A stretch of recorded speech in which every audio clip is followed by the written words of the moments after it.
안녕하세요, 윈디입니다. 오늘은 2025년을 결산하면서 가장 먼저 벽돌책부터 제가 정리를 한번 해봤습니다.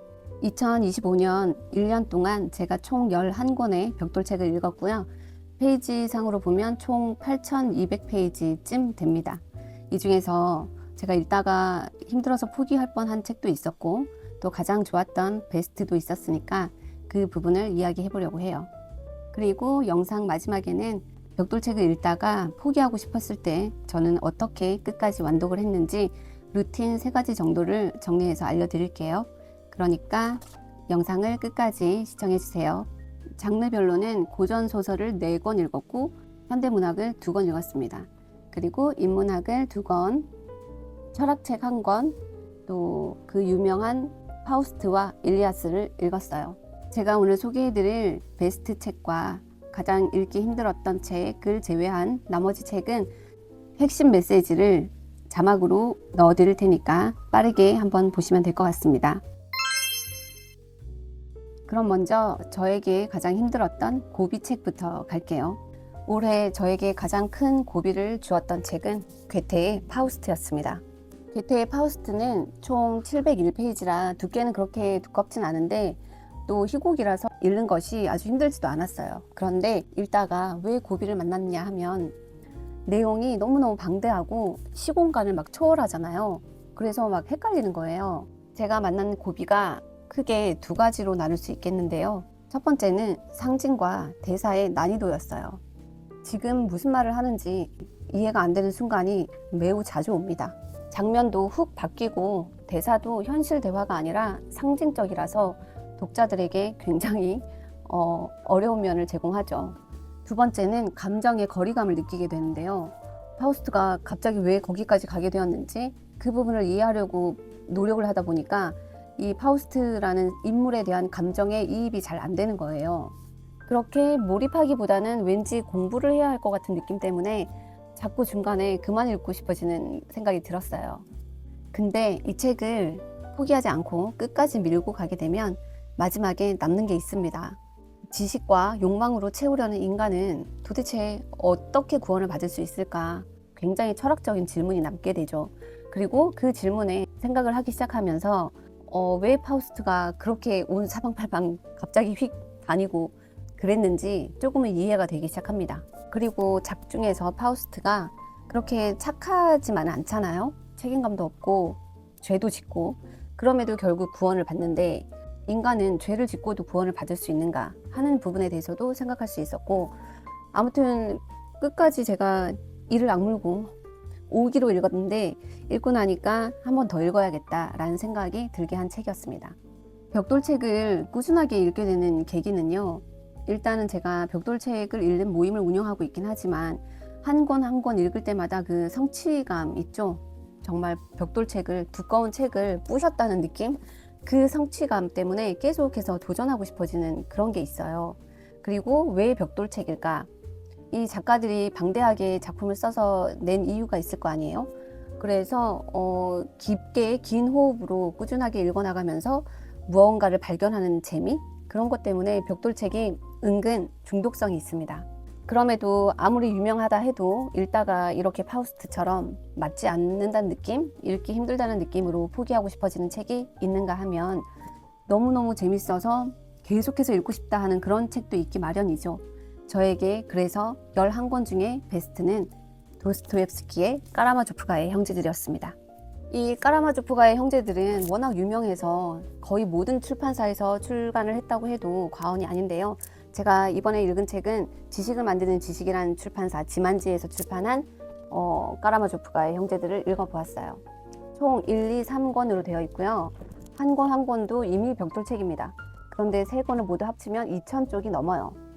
이 1, 2, 3권 중에서 제가 조금 힘들었던 부분은 1권이었고요. 1권은 왜 그 등장인물을 쫙 이렇게 펼쳐서 이야기하는 부분이라 뭐 이름도 러시아 이름이라 입에 붙지 않고 그 사람이 그 사람 같고 막 성이 같은 사람도 나오고 하니까 정신없었어요. 1권은. 그리고 본격적인 사건은 2권에서 시작이 되는데 그 사건을 풀어가기 위한 1권의 인물 성격, 묘사 이런 것들이 2권을 미리 마음속에 준비하게 한다고 해야 할까요? 그 다음 어떤 일이 일어날까 사건에 대한 어떤 호기심과 기대감을 준다고 해야 할까요?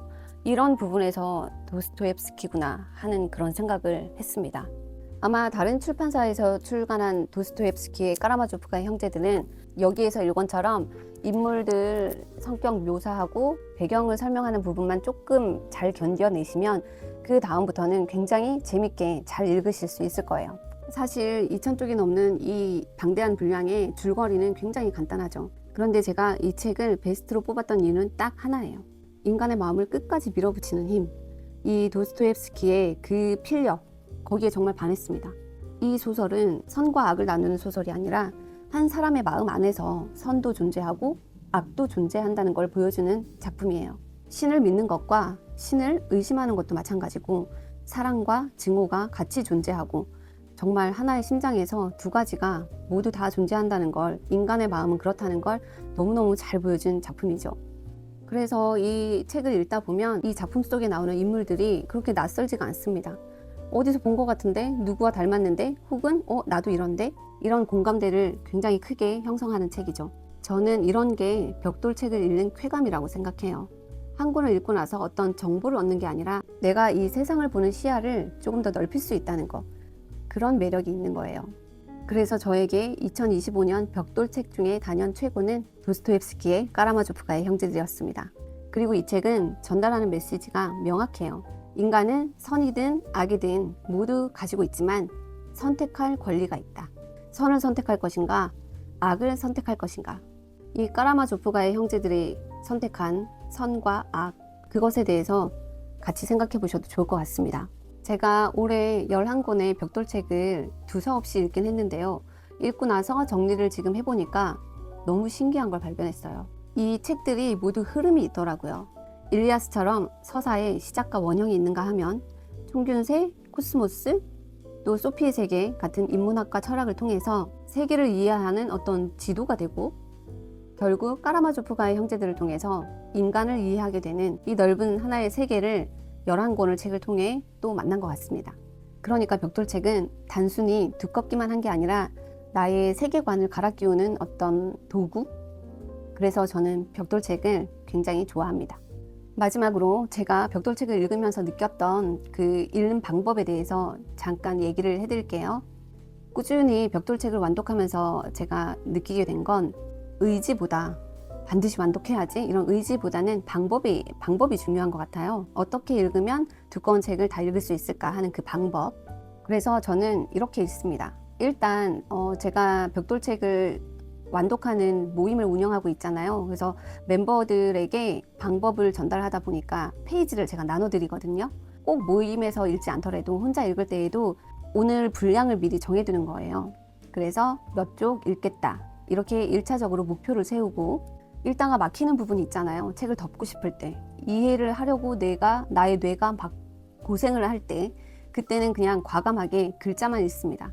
글자만 읽고 왜냐하면 분량은 채워야 되잖아요. 내가 오늘 읽기로 한 목표 그 부분에서 막히는 부분을 만났다 할 때는 그냥 쭉쭉 읽으시라고 저는 말씀드려요. 이해하려 하지 말고 그냥 쭉쭉 글자만 읽으세요. 그렇게 그냥 쭉쭉 읽어나가다 보면 어느 순간에 그때 이해 안 됐던 그 부분이 딱 맞아떨어지면서 유레카가 됩니다. 그런 순간이 와요. 그리고 마지막으로 이렇게 두꺼운 책을 한 번에 정리를 하려고 하면 생각도 잘 안 나고 어렵거든요. 그래서 중간중간 요약 정리를 독서 노트에 항상 합니다. 이렇게 해서 저의 2025년 벽돌책 11권 정리를 해보았습니다. 가장 좋았던 건 까라마조프가의 형제들이었고 중간에 덮고 싶었던 건 파우스트였어요. 2025년 여러분들에게 가장 힘들었던 벽돌책, 고비책은 무엇이었나요? 댓글로 남겨주시면 같이 공감할게요. 그리고 여러분들이 궁금했거나 읽고 싶은데 엄두가 나지 않는 벽돌책이 있다면 댓글로 또 남겨주세요. 그러면 제가 읽었을 수도 있고 아니면 추후에 또 읽어볼 수도 있고 그런 다음 여러분들의 궁금증을 풀어드리도록 하겠습니다. 다음 영상은 2025년 마지막 금요일이에요. 그래서 연말 결산을 하러 오겠습니다. 제가 총 몇 권의 책을 읽었고 그 중에 정말 좋았던 책 베스트 3를 뽑을 생각이고요. 궁금하시면 다음 영상도 기다려주세요. 감사합니다.